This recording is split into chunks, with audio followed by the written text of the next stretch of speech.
Eis, pois, a maneira de atrair a atenção da humanidade e demonstrar-lhe que a palavra irmão não é apenas uma fórmula, mas a expressão do amor que sentimos. Eis a maneira de constituir uma família que nos livraria de muitas amarguras do que hoje nos oprimem, e que nos daria muitos dias de paz e de alegria. Reinaria em nossas reuniões tanta cordialidade e tanto amor, que nelas os nossos espíritos se regenerariam. Não quero dizer, com isto, que não haja paz entre nós, porém, que haveria mais. Não direi que não haja amor e proteção, mas esta seria mais eficiente e outros horizontes se abririam em nossas reuniões, em nossos centros, em nossas sessões. Há, entre nós, amor e proteção mútua, porém, esta precisa ser mais decisiva. O amor entre nós carece de mais entusiasmo. Há caridade, mas ela deve ser mais ampla e generosa. Se na terra não é possível encontrar-se moradas de paz fora da família, isto se deve dar entre nós. Portanto é necessário que nos tratemos com indulgência, amor e caridade. Somente assim cumpriremos o que nos propusemos, ao vir à terra. Pois não somos espíritas por acaso, mas porque viemos preparados para tanto. Não há dúvida de que fizemos propósito, desde o mundo espiritual, de praticar o bem, e só a perturbação pode fazer-nos olvidar esses compromissos. Por isso é necessário fazermos grandes esforços, para que a proteção espiritual nos possa despertar a lembrança dos propósitos esquecidos. E a verdade é que nem sempre o amor em desenvolvimento, a caridade e a humildade dominam nos centros e nas nossas reuniões. Causa lástima ver, como vi algumas vezes, lutas nos centros para a disputa dos primeiros lugares. É doloroso ver surgirem as discussões e as desavenças, porque este ou aquele quer ser o presidente. Isto nos mostra até onde se pode chegar, quando se perde o bom senso espírita. E isto sucede quando, num centro, se perde o verdadeiro amor ao Pai e o sentimento de gratidão para com nosso Senhor e Mestre. Os que exercem mais influências num centro espírita são os que devem viver mais alerta, os que mais necessitam observar as regras prescritas nos capítulos anteriores, porque são encarregados de vigiar e conduzir os de menos alcance e menos compreensão. Se todos os espíritas devem ser praticantes da caridade, da adoração ao Pai em espírito e verdade, da admiração constante pela grandeza da obra de Deus e pela sua providência e o seu amor imenso, praticantes da admiração e estima pelo mártir sublime, Senhor dos Senhores, se a todos cabem o conhecimento e o cumprimento de sua lei, a prática da humildade, da indulgência, da temperança e do amor ao próximo, quanto mais incumbem todas essas coisas aos que chegam a ter influência no meio espírita e dirigir alguns de seus irmãos. A missão desses dirigentes é sumamente delicada, porque, segundo a sua maneira de agir, podem levar alguns ou muitos ao bom caminho, ou fazê-los encalhar nos tropeços da vida. Aqueles que, por seu entendimento, podem compreender melhor e se convertem em guias de seus irmãos, não mais se pertencem a si mesmos, passam a ser exemplos para os seus irmãos e não podem falsear a verdade. Têm de ser fiéis à lei divina e procurar sempre viver alerta, para não caírem nos erros de interpretação. Devem ser modelos em tudo. Nunca podem deixar-se dominar pelo amor próprio, que é sempre um mau conselheiro e que todo espírita deve rechaçar, mormente os que dispõem de inteligência superior à da generalidade. Os que se destacam por sua compreensão podem tirar grandes benefícios de sua missão, elevando-se à grande altura espiritual, se empregarem sua existência em benefício de seus irmãos, fazendo-se modelos das virtudes e práticas referidas. Mas podem também contrair grandes débitos, se empregam sua superioridade para satisfações pessoais, ou se, agindo sem o devido cuidado, não conseguem produzir os frutos que deviam. Apesar de minha insignificância, tremo somente ao pensar que poderia cometer alguma falta, que por descuido ou amor próprio, ou por falta de amor a Deus e de gratidão ao Senhor, ou ainda por falta de indulgência, amor e caridade, pudesse ser causa do extravio de alguns de meus irmãos. Não podemos ser infalíveis.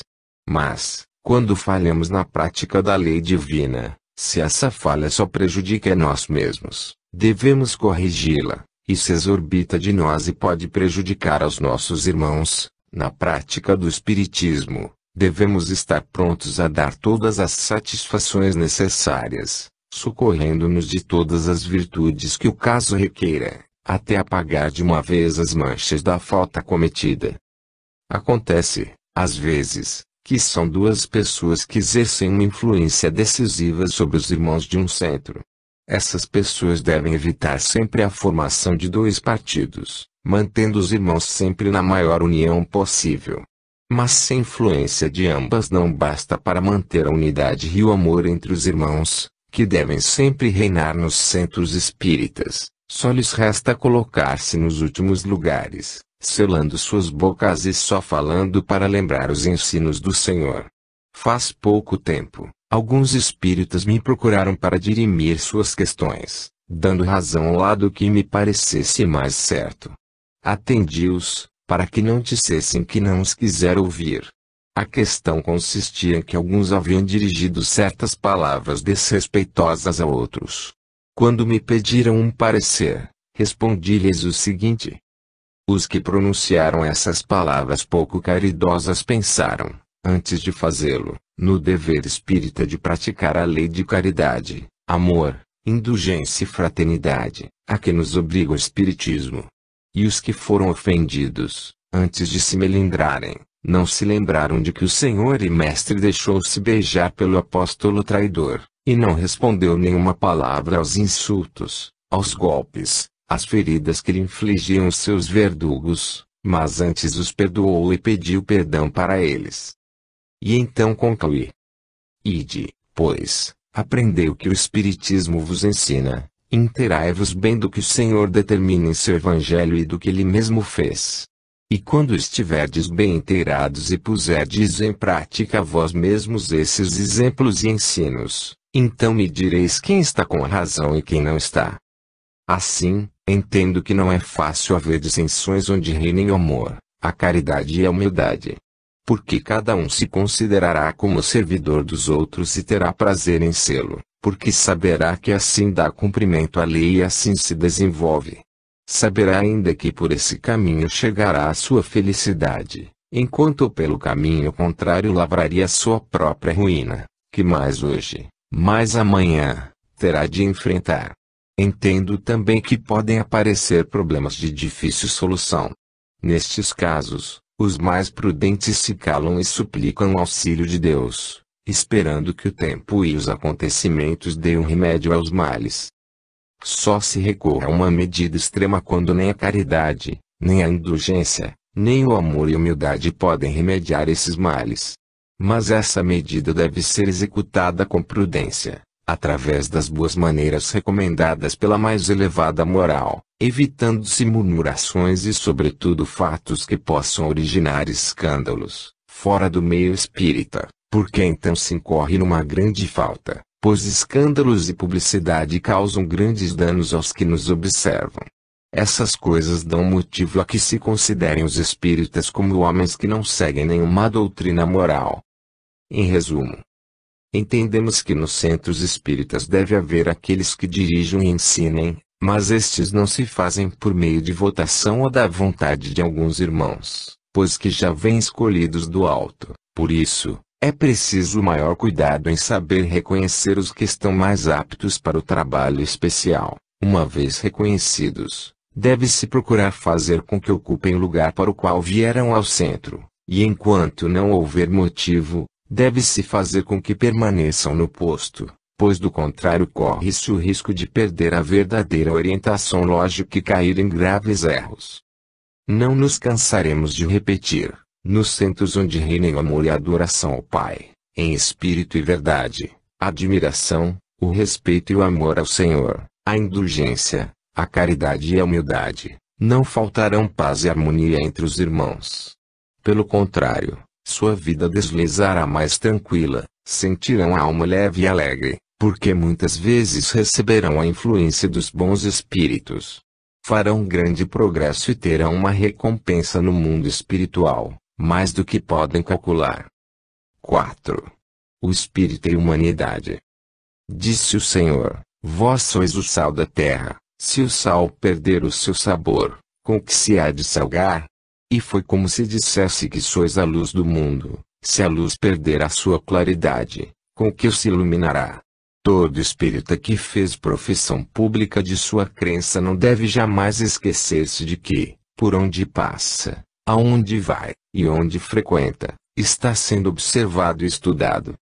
Porque nos observam e estudam, para ver como agimos nós, os espíritas, pois sabem que a nossa maneira de pensar é bem diferente da maneira dos que não seguem as nossas ideias. De forma que devemos ter bem presentes aquelas palavras de um grande espírito: prudência no pensar, prudência no falar, prudência no agir. Porque, se nos esquecermos das regras que o Espiritismo nos prescreve, algumas das quais estão anotadas nos capítulos anteriores, podemos cair no ridículo, por não estarem os nossos atos de acordo com a moral que o mundo espera de nós. Essa moral, quando bem praticada, é o melhor meio de propagar e exaltar os nossos princípios, de maneira que uma atitude correta e cheia de doçura tem grande poder de atração, e podemos conquistar com ela a simpatia de muitos, fazendo-nos agradáveis pelo nosso trato. Nossas maneiras e costumes são o primeiro instrumento que todo espírita deve usar na propaganda doutrinária: primeiro agir, depois falar, a não ser que a necessidade e as circunstâncias nos obriguem a falar primeiro. Quando assim tivermos de fazer, devemos ser muito prudentes e humildes, dando provas de uma excelente educação.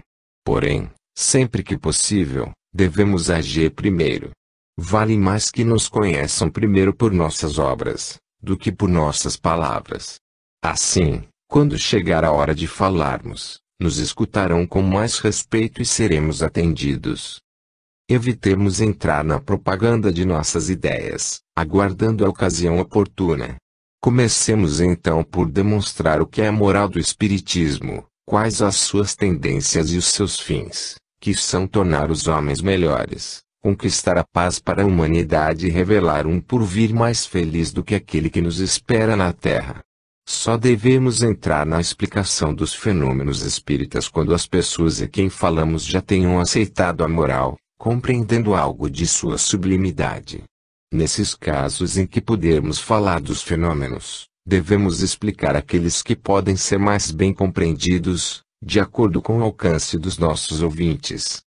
Temos ouvido, às vezes, alguns espíritas exporem fenômenos entre pessoas estranhas à doutrina, dando explicações de fatos que estão muito fora do alcance dos ouvintes. Isso quase sempre resulta em burla ou em maior incredulidade, porque o espírita é logo considerado como fanático, perdendo assim toda a influência moral sobre essas pessoas. Por isso, a propaganda moral é quase sempre bem recebida, e mais ainda, se o espírita que a propaga sabe portar-se de maneira correta, o que é muito fácil para todo espírita estudioso, que esteja bem compenetrado do que o Espiritismo lhe prescreve. Não se deve olvidar que um dos primeiros mandamentos da lei é: amarás ao próximo como a ti mesmo. Se bem que seja muito difícil praticar este mandamento ao pé da letra, não é menos verdade que os espíritas estão obrigados a praticar a caridade com os seus irmãos de crença. Ora, se entre nós devemos ser indulgentes, benévolos, e devemos ajudar, fechar os olhos e até perdoar, não haveremos de fazer menos para a humanidade. Os não espíritas empenham-se às vezes em questões, alterações, disputas, rixas e não raro se maltratam. Devemos fugir inteiramente de tudo isso. Se com boas maneiras podemos colocar as coisas nos seus lugares, é assim que devemos fazer. Mas, se para tanto devemos afastar-nos das regras prescritas, é preferível calar, buscando a melhor maneira de sairmos da dificuldade. E se, apesar da nossa prudência e do nosso amor, não pudermos livrar-nos das contendas, devemos sofrer com paciência as iras da ignorância e da má-fé. Devemos perdoar sem reservas, do fundo de nossa alma, e pagar o mal com o bem, sempre que possível. Por isso, não podemos olvidar a figura do Mestre e Senhor. Ele é o modelo, a verdade e a vida. Que disse ele, quando insultavam, apostrofavam, maltratavam e cuspiam? Nada. Baixava os olhos e perdoava em seu coração. Pois se ele, que era tão elevado e tanto podia, fez exatamente como ensinou, faremos nós o contrário. Desgraçado do espírita que tem a oportunidade de devolver o bem como pagamento do mal, e não o faz. Desgraçado do espírita que pode perdoar e não perdoa. Pois dias virão em que exclamará, de que me serviu saber o que sabia, e de me haver chamado espírita. Mas me valera nada saber, para não arcar com tamanha responsabilidade. Há espíritas que, guiados por sua ardente caridade, se dedicam a curar enfermos por meios magnéticos, seja com água, seja com passes. Quando estas práticas não se misturam segundo as intenções, havendo apenas um amor ardente pelos enfermos e o desejo puro de fazer o bem, com ardente fé no Pai, podem alcançar-se bons resultados. Entretanto, deve-se considerar que, se o espírita deve usar de prudência em todos os casos, muito mais deverá usá-la quando pretende dar saúde aos enfermos. Deve ele levar uma vida muito pura, isenta de falhas e defeitos que possam retirar-lhe a boa proteção, porque, do contrário, em lugar de fazer bem aos enfermos, lhes fará mal, prejudicando-os. Aquele que deseja aliviar ou curar a humanidade doente, mesmo que apenas no âmbito das suas relações particulares, deve levar uma vida de santidade. Chamemo-la assim, para melhor distinguir o que é prática, tanto mais se o espírita que cura não for dotado de conhecimentos médicos ou de outra ciência que o autorize tanto. Os que, porém, só o fazem por amor à humanidade devem despojar-se de tudo o que possa empanar o brilho de seus espíritos, para que o seu perispírito e o seu corpo possam transmitir os bons fluidos. De maneira que devem aplicar-se constantemente a seguinte máxima: se queres curar aos demais, cura primeiro o teu corpo e a tua alma, pois, do contrário, como curarás aos outros, se estás enfermo? Claro que devem ser observados os costumes e as maneiras que atrás assinalamos, abstendo-se de fazer aos enfermos promessas que não podem ser cumpridas.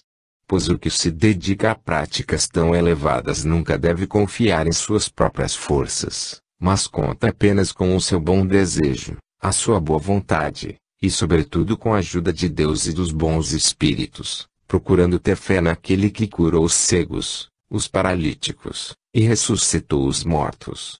Assim fazendo, muito poderá esperar do Todo-Poderoso, e sua missão será uma consolação para os que choram e os do que sofrem.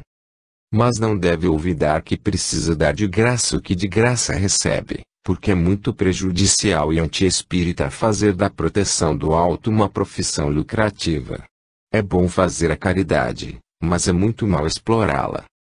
Em resumo, a humanidade geme, chora, desespera-se, pelo muito que sofre, o egoísmo tudo devora, as vítimas da maldade se sucedem sem parar. As religiões se desviaram do caminho, os homens de bem, intermediários entre a humanidade e a providência, são escassos. Os espíritas estão encarregados de trazer a luz, já que sabem por que a humanidade sofre, por que chora, por que se desespera. Sacrifiquemo-nos, pois, para poder explicar-lhe a causa de seus sofrimentos, de suas lágrimas, de seu desespero. Procedamos de maneira a mostrar que a dor depura, eleva, santifica, exalta, e assim cumpriremos a nossa missão.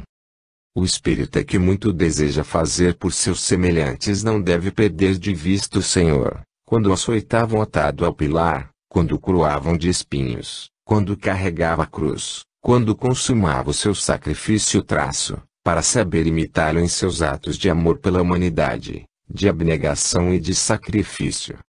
Vós sois o sal da terra, se o sal perder o seu sabor, com o que se há de salgar? 5. O espírita na família. Se o espírita deve ser prudente, virtuoso, tolerante, humilde, abnegado e caridoso, entre os seus irmãos de ideal e no seio da humanidade, quanto mais o deve ser na família. Se são sagrados os deveres que temos de cumprir entre nossos irmãos e na humanidade, muito mais o são os que temos de cumprir na família.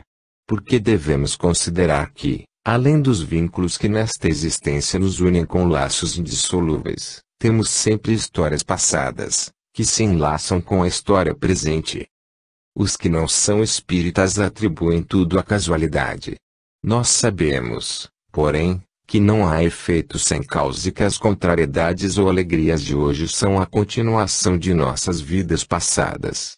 Por isso, o espírita deve ver na sua família um grupo que lhe foi dado em custódia, e para o qual tem muitos deveres a cumprir e muitos sacrifícios a fazer.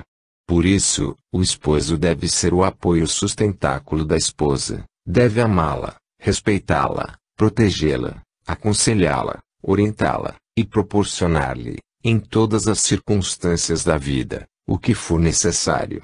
Também a esposa deve obediência, amor, respeito e sinceridade para com o esposo, sendo este, para ela, sempre a primeira pessoa a quem deve confiar os seus segredos e todas as suas tendências, sem faltar jamais ao respeito e à obediência, que deve ao que Deus lhe deu como guia neste mundo de dor. Sei que para muitos estas palavras são desnecessárias. Mormente quando os esposos têm as mesmas tendências, são ambos de bom temperamento e sentem as mesmas aspirações. Mas, quando há entre eles temperamentos opostos, ou um mau gênio que torna difícil a união, já é outra coisa. E se o esposo entra em choque com a família, que não quer aprovar as suas ideias, nem concordar que professe o espiritismo, como se arranja esse chefe de família? É muito difícil prescrever regras para casos particulares. Só podemos dizer, neste caso, que o espírita deve escudar-se em sua prudência, contato e paciência a toda prova.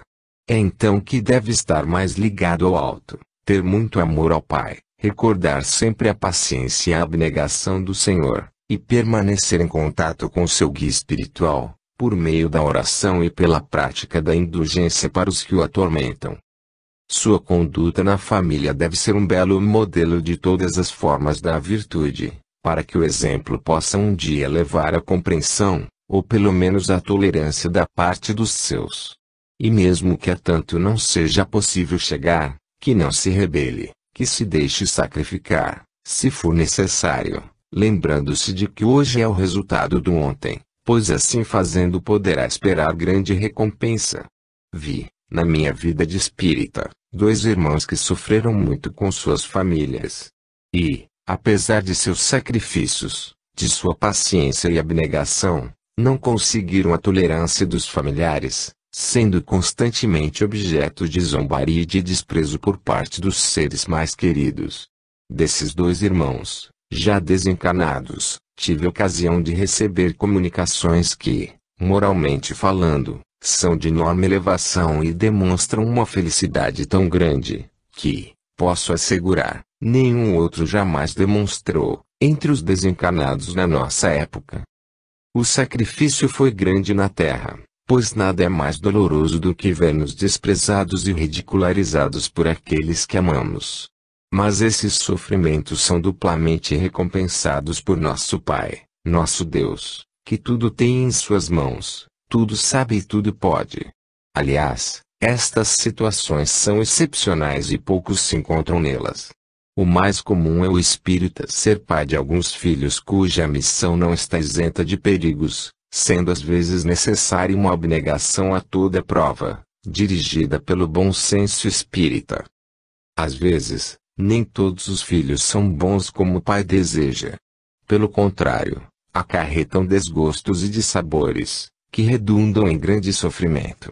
Os pais, então, precisam saber sofrer, tendo muito cuidado em manter o mesmo afeto para com todos os filhos, tanto para os bons, como para os que os desgostam. O espírita deve sentir o mesmo amor por todos os seus filhos. E não deve olvidar que os mais necessitados de sua misericórdia são os menos providos de bondade e compreensão. Há filhos que levamos pela mão a toda parte, E há outros que não basta tomá-los pela mão, é preciso arrastá-los. Conheço pais espíritas que, embora amando a todos os filhos, deram preferência aos mais pacíficos e mais obedientes. Se isto não fosse mais em aparência do que na realidade, poderia ser uma boa maneira de conduzir os demais ao bom caminho. Mas não foi assim. Pelo contrário, dando preferência a alguns, relegaram os demais ao ouvido. Esta é uma prática errada, que pode custar caro ao que exercita. É verdade que às vezes o pai não pode tratar a todos da mesma maneira, em virtude da diferença de conduta e de compreensão dos filhos. Mas o pai e a mãe devem manter o amor em seus corações, e, se possível, muito mais forte pelo filho que mais necessita, seja por seu atraso moral ou por outros motivos. Pois todo espírita que tenha filhos não deve olvidar que não os tem por acaso. Não foi por casualidade, mas obedecendo a um plano providencial, para o seu bem e o de seus filhos, que eles nasceram. Quem sabe foram inimigos, que têm dívidas a acertar, e por isso Deus os põe um ao lado do outro, unidos pelos laços de família, para um pagamento que de outra forma não poderiam fazer. Quem sabe a mulher abandonada de outras existências, que serviu apenas para satisfazer caprichos, vem agora reclamar o apoio a que tem direito. Por isso, o espírita, se deve ter o maior cuidado na educação de todos os seus filhos, mas ainda há de velar pelos filhos que vieram carregados de imperfeições e são causa de grandes desgostos. Quantos casos há, entre os encarnados, que, se pudéssemos conhecê-los, nos fariam baixar a cabeça e pôr-nos de sobreaviso. Na verdade, não podemos conhecê-los. Basta-nos saber, porém, que não há efeito sem causa, e que Deus, na sua infinita sabedoria, nada faz de inútil nem de injusto. Assim, quando o homem encontra uma esposa má, ou a mulher encontra um mau marido, não é por acaso, mas por uma sábia determinação. Se um bom pai tem filhos maus, não se trata de castigo, mas das consequências de uma lei justa. O espírita, que conhece todas estas coisas e ainda muitas outras, não pode considerar a vida como um simples passeio, mas como uma sequência de fatos que o ferirão até o mais fundo da alma, que o farão sofrer e derramar lágrimas. Mas justamente por isso deve ser forte, de ânimo firme, compassivo e abnegado, caridoso para com todos e muito especialmente para com as imperfeições dos seus filhos, depósitos sagrados que o Pai lhe concede, para que seja o seu protetor e guia, a fim de fazê-los avançar pelo menos um passo, no caso de não poder fazer mais. Todo espírita deve proceder com muito cuidado na missão da paternidade, para jamais se deixar arrastar por uma atração de causa desconhecida, em favor de uns filhos, nem pela frieza que pode sentir em relação a outros. A justiça e o dever devem regular essas afeições ou repulsões secretas, que brotam da alma. Já dissemos que um filho nosso pode ser um grande inimigo de outras existências, ou um amigo carinhoso. E não há dúvida que, nas profundezas de nossa alma, ressoam ainda as lembranças do passado. Daí a razão da eficiência do Espiritismo, para fazer-nos progredir, pois sua solução definitiva é que devemos amar, amar e amar. Sim, amar aos que nos querem, aos que nos odeiam, aos que nos protegem ou nos perseguem, aos que nos fazem bem ou nos desejam o mal. Por sinal que este mandamento, que é lei para a convivência humana em geral, mas ainda é no seio da família. O espírita que tiver o amor como lei e prática, não estará em trevas. Sua vida terrena fluirá placidamente, e depois dela alcançará a felicidade. Quando o espírita não tem esposa e filhos, mas tem ainda os pais, não deve esquecer o dever de tributar-lhes todo o respeito, carinho e amor. Há de considerar que foram na terra os representantes da providência para ele, o que o obriga a lhes dar paz, consolo, proteção e amparo. Está no dever de fazer por eles o que deles recebeu, e mesmo que seus pais não se tenham portado bem, não está menos obrigado. Porque, nesse caso, eles pertenceriam à ordem dos espíritos inferiores, E o espírita deve ser um exemplo constante de virtude e abnegação, para que eles aprendam o que não sabiam, cumprir com os seus deveres. Em resumo, cremos que o espírita, em todas as situações da vida, há de portar-se como bom filho, bom esposo, bom pai, bom irmão e bom cidadão. Será praticante da lei divina, cujo sentido prático está no ensinamento e no exemplo do Senhor e Mestre. Será luz para iluminar os que estão ao seu redor, será mensageiro de paz e de amor para todos, e levará a paz das moradas de luz até os homens da terra. 6. O espírita perante si mesmo. Todo homem é demasiado indulgente para consigo mesmo. Sempre encontra meios para justificar a sua conduta, ainda que esta não seja suficientemente correta. Procura sempre desculpar os seus defeitos e atenuar as suas faltas. Tanto assim é, que ouvimos a miúde, daqueles a quem falamos de espiritismo: eu não creio em nada, apenas acompanho a maioria, mas, no tocante a outra vida, acho que o melhor é fazer todo o bem possível. Assim, se houver alguma coisa depois desta vida, nada de mal poderá acontecer-me. Esses homens entendem que praticam o bem sendo bons pais, não fazendo nenhum mal, nem em sua casa nem fora dela, pagando todas as suas dívidas, cumprindo seus compromissos e dando algumas esmolas quando lhes apraz. Acreditam que assim cumprem o seu dever e estão preparados para quando forem chamados a juízo. Mas como estão enganados, a sociedade procede mal. E o que às vezes para ela é comum constitui falta grave perante a lei divina. Não basta evitar o mal. É necessário fazer o bem, muito bem. E como o homem sabe se está fazendo mal ou bem, se não segue a lei divina, mas observa apenas a lei humana? Ainda que cumpra os seus deveres sociais, onde estará a prática do amarás ao próximo como a ti mesmo? E do pagarás o mal com o bem? Se te ferem numas face e voltarás a outra, bendirás aos que te caluniam. As leis humanas não abrangem as faltas que não figuram no Código Penal, mas as leis divinas alcançam a todas as faltas que se relacionam com a consciência. Por isso, os que pensam como acima estão equivocados. Pois se vivem em paz, segundo a lei humana, estão em falta com a lei divina, e quando chegar a sua hora sofrerão as consequências desse erro. Por outro lado, enquanto continuarem pensando e agindo dessa maneira, a sociedade não se reformará, e todos continuarão sendo vítimas do próprio egoísmo e da falsa interpretação da lei, que inevitavelmente dará a cada um segundo as suas obras. Nós, os espíritas, não devemos proceder assim. Todo espírita deverá ser muito severo consigo mesmo. Nunca, em seu íntimo, deve desculpar-se uma falta, nunca deve procurar atenuantes para justificar a sua conduta, quando esta deixa o que desejar. Deve ser sempre o primeiro e o mais severo juiz de si mesmo.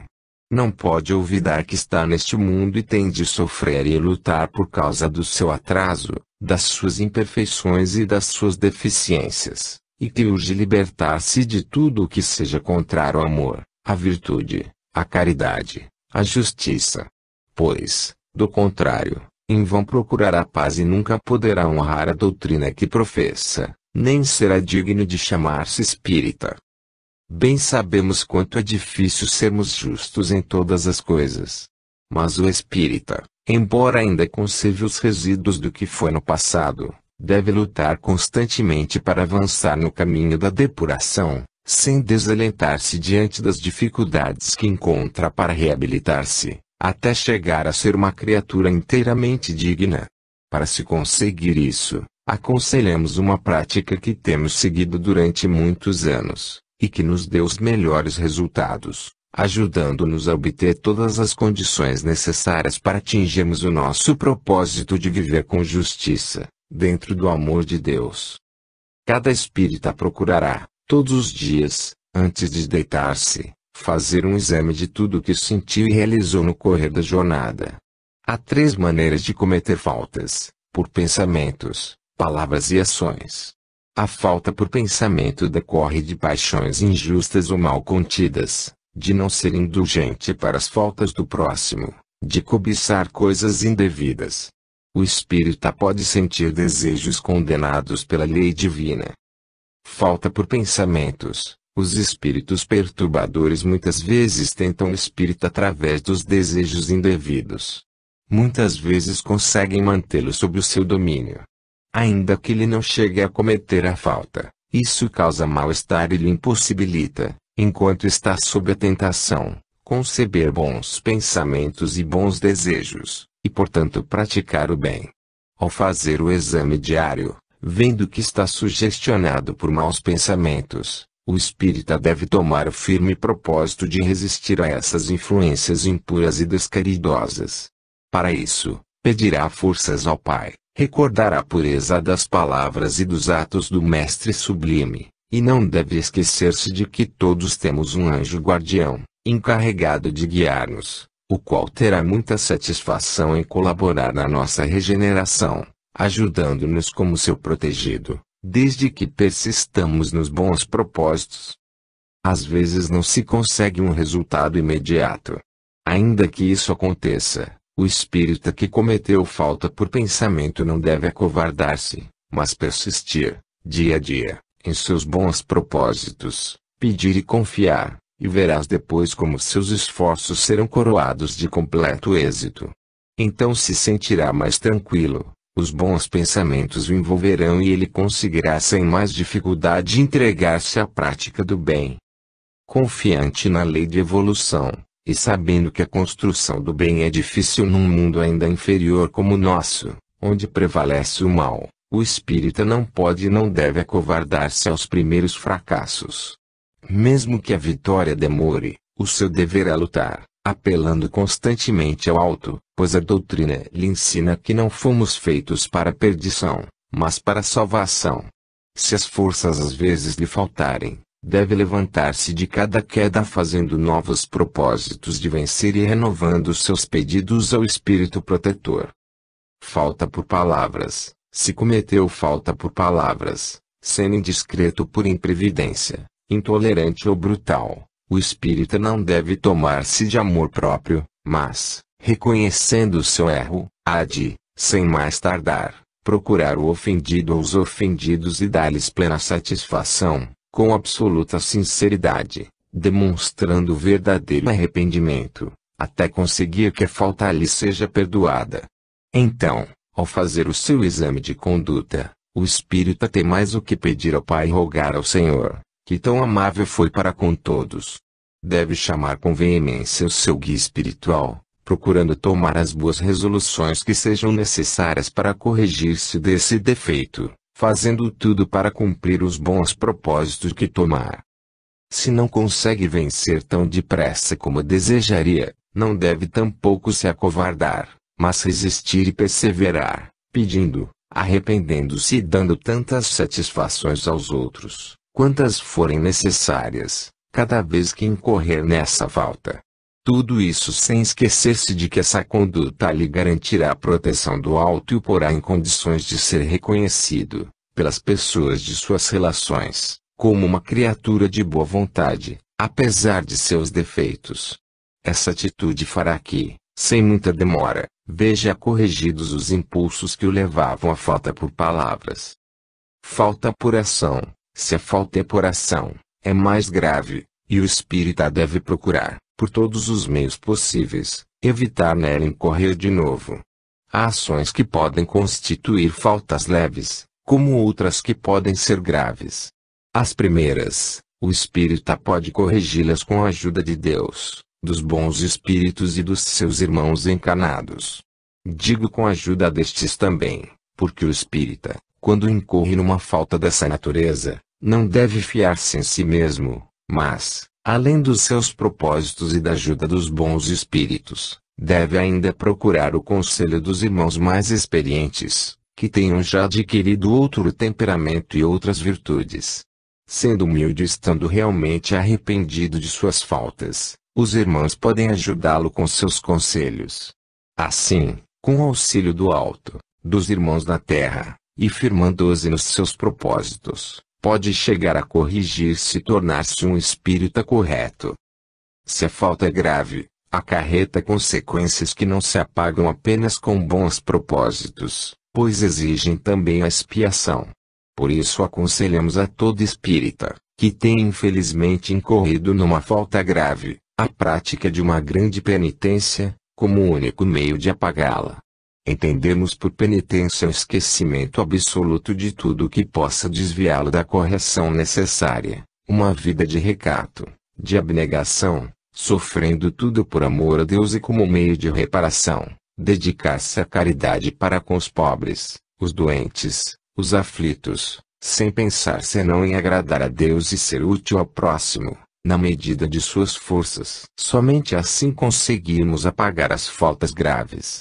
Assim, pois, o espírita que, nos exames de consciência, encontrar-se desgraçadamente neste caso, terá de fazer grandes esforços de arrependimento e muitos propósitos decisivos, não recuando até conseguir a sua reabilitação.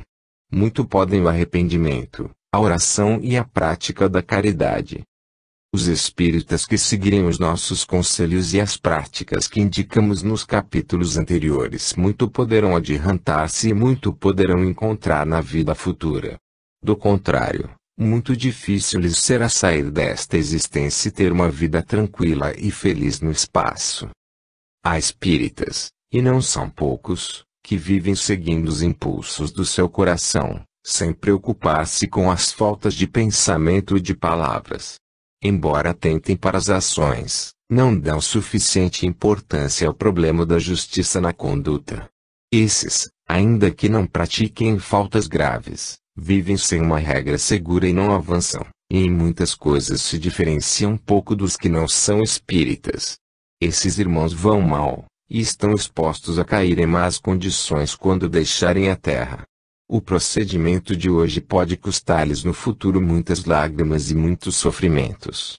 Por isso, muitos espíritas desencarnados, segundo temos visto em nossos estudos, caíram em má situação, sendo poucos os que adquirem uma posição brilhante no espaço. É a falta de estudo de si mesmos, de cuidado na maneira de pensar, de falar e de agir, que acarreta essas consequências. Há, pois, que viver apercebidos, não se distrair na vida terrena e aproveitar-se dela para o progresso, para a conquista do verdadeiro bem-estar. É necessário orar, pedir, suplicar, e também se aconselhar com os que têm mais experiência da vida de purificação. Há que consultar livros de moral espírita, sobretudo o Evangelho segundo o Espiritismo, de Allan Kardec, no qual estão previstos muitos dos perigos com que nos podemos defrontar na vida terrena. É preciso não esquecer, e isto todos os espíritas devem ter em mente, que o tempo de nossa vida na Terra é sumamente curto, e que o tempo que teremos de passar, e que sem remissão nos espera no espaço, será sumamente longo, sendo felizes ou infelizes, segundo tenhamos cumprido ou deixado de cumprir os nossos deveres espirituais. Procuremos, pois, progredir em virtudes, em amor, em adoração ao Pai, em respeito e veneração para com os nossos semelhantes, e não duvidamos de que a nossa felicidade será grande. Terão chegado ao fim os sofrimentos e os males, que por tantos anos nos afligem e nos mantêm retidos em planetas de expiação. 7. O espírita perante o sofrimento. Sabemos que a terra é lugar de expiação e dor, como sabemos que a dor purifica e eleva. A dor é um dos meios pelos quais progredimos mais rapidamente. Como, pois, devemos encarar as dores e os sofrimentos físicos da vida? Com calma, resignação, e até com alegria, lembrando sempre que a dor é o caminho mais rápido para nossa ascensão às mais altas regiões, e o meio mais seguro de afastar-nos das veleidades humanas. Temos visto espíritas que souberam sofrer com resignação e alegria. Embora nos momentos de paroxismo da dor estivessem quietos e sérios, e às vezes cansados, o que é muito natural, uma vez passados esses momentos estavam relativamente tranquilos e alegres. E quando a doença lhes dava tréguas, mostravam-se expansivos e dispostos a exaltar a justiça de Deus. Foram poucos os que vimos. Mas os que desencarnaram, e dos quais pudemos saber posteriormente, mostravam-se sempre num estado muito feliz no mundo espiritual, satisfeitos por haverem sabido sofrer com serenidade as dores da existência material. Vimos outros espíritas que, embora aparentassem resignação, também choravam e lamentavam seus muitos sofrimentos. Entendo que esses espíritas não andavam bem, e não estavam livres de cair. Porque a tristeza engendra o mau humor, que pode dar lugar à murmuração contra o destino. E quando chegamos à murmuração, estamos a um passo da revolta. Um espírita nesse estado revela atraso moral e desconhecimento da lei divina.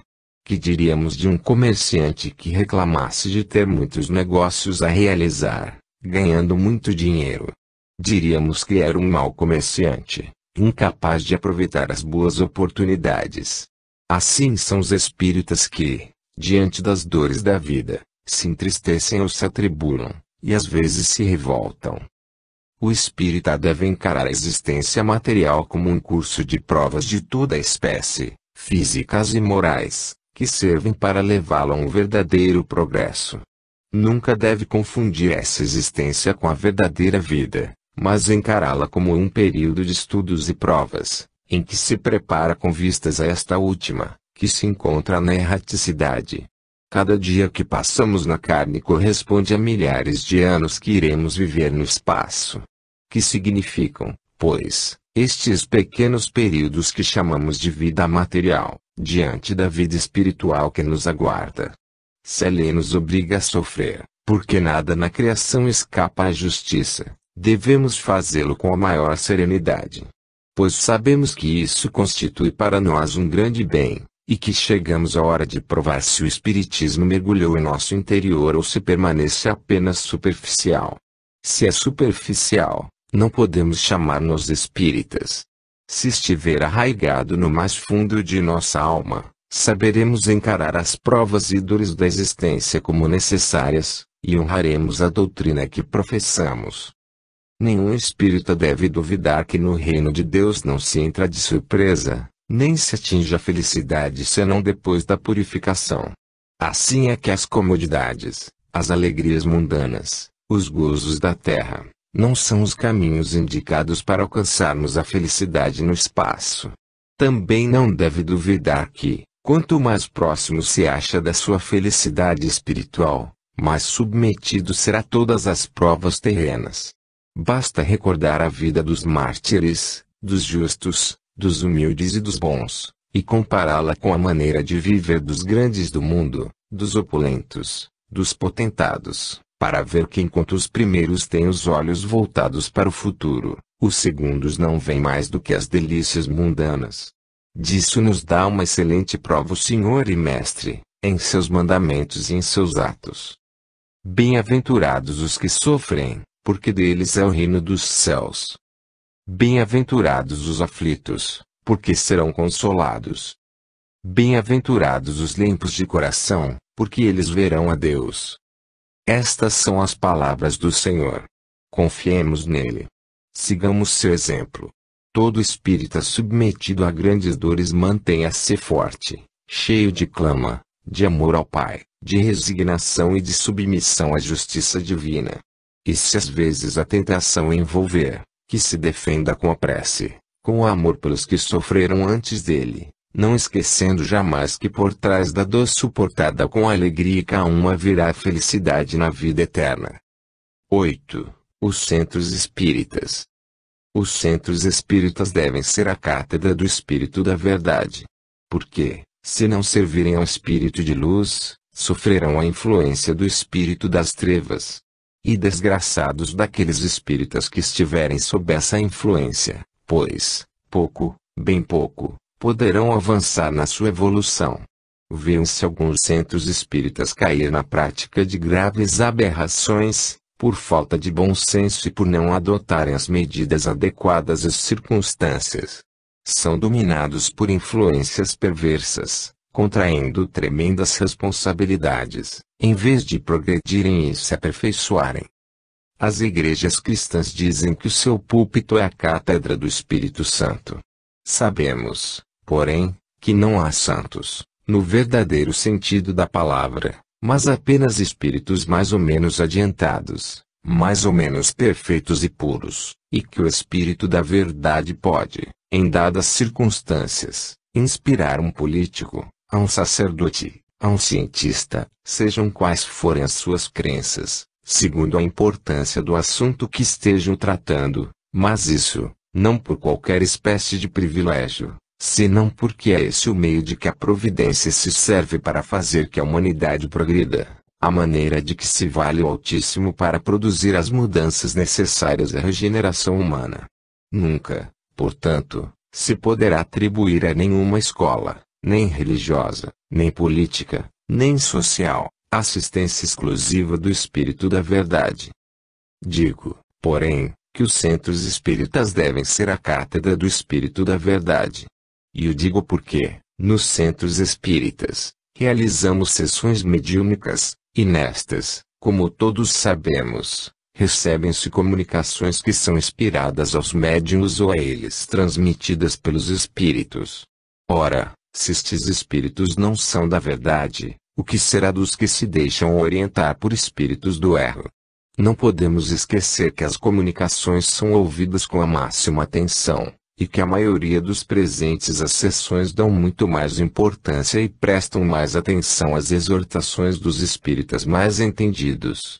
Assim, se as comunicações são inspiradas pelo Espírito da Verdade, justifica-se e é de muito proveito a atenção que lhe dispensam, mas, se o comunicante é um espírito leviano ou mistificador, não há dúvida de que influência exercida sobre os presentes será prejudicial. Por isso temos de preocupar-nos, com afinco, para que nos centros espíritas seja o Espírito da Verdade quem predomine e exorte durante as sessões. E como não há lugar nem fórmula para atrair os espíritos de luz, é necessário observar algumas regras, para atraí-los e fazer-lhes agradável a permanência nas reuniões. Entendo que, para isso, os centros espíritas devem ser casa de amor, de caridade, de indulgência, de perdão, de humildade, de abnegação, de virtude, de bondade e de justiça, a fim de que possam atrair os bons espíritos. O presidente ou diretor de um centro espírita deve ser, em tudo, um exemplo. Porque, se cabe a todos os que constituem o centro procurar seguir uma conduta modelar, mas ainda o compete ao que dirige e ensina. Este deve ser paciente ao máximo, nunca deve precipitar-se, não pode deixar-se arrastar por influências tendenciosas, sem levar em conta o interesse de todos.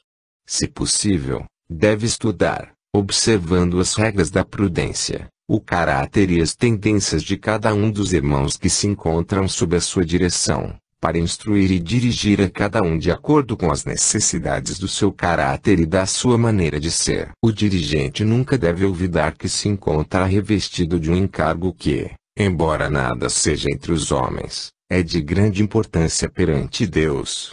Assim, se por descuido ou falta de previsão, ou por falta de amor e caridade, permitir deficiências ou maneiras que possam prejudicar moralmente os outros, será altamente responsável. Não deve olvidar que a direção dos seus irmãos constitui um depósito sagrado, que um dia lhe renderá grandes benefícios, se bem o tiver cumprido, mas o carregará de grandes responsabilidades, se não proceder como deve. Por isso, todo diretor ou presidente deve viver sempre apercebido dos seus deveres, mantendo o seu pensamento bem elevado, praticando a oração mental, e tendo sempre em mente as leis divinas do Evangelho.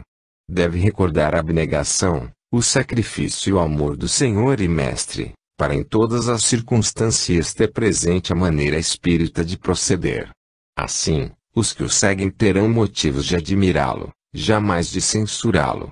Porque, no seu centro, ele deve ser a luz, o encarregado da providência para dirigir os outros. Deve ser o guia espiritual visível de que os irmãos dispõem para sua direção, instrução e consolo na presente existência. Deve ser, enfim, o que pôde livrá-los das quedas, preocupações e trevas da terra. Com sua doçura, seu amor e sua palavra persuasiva, sempre mansa e tolerante, Deve o dirigente corrigir tudo aquilo que possa ser causa de atração para o espírito das trevas, de maneira que este não encontre meios de interferir nos ensinos e exortações que se recebem no centro. Deve evitar que se converse no recinto sobre leviandades e muito menos sobre questões que possam redundar em críticas ou murmurações a respeito de pessoas ausentes. Não deve olvidar que a caridade e o amor ao próximo nos obrigam a só tratar de ausentes para bendizê-los, e quando as circunstâncias nos obrigam ao contrário, devemos tratá-los como pessoas que muito amamos e que se desviaram. É obrigação do dirigente fazer que os frequentadores da sessão estejam conscientes do ato que vão realizar, a fim de evitar que más influências impeçam a recepção das instruções do Espírito da Verdade.